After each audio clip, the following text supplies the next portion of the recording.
Kitchen overload sa dahon. Yan. Para naman kami mga pambili ng mga palamuti dyan na kung ano-ano.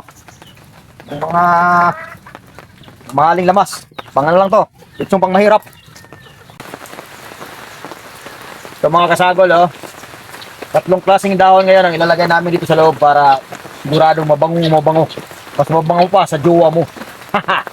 Ito, dahon ng pandan, dahon ng suha. Yan, pandan at saka suha. Saka ito yung isa, tanglad. Imposible na hindi ito bumango sa loob. Ito, pinaghalo-halo ko na yung lamas. Ito, margarin to, yung dilaw, margarin. Ayan. Yan.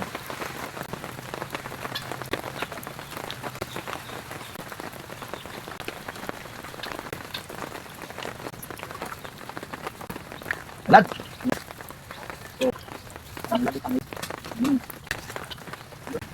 Pandan. Pandan at ano? Kuha.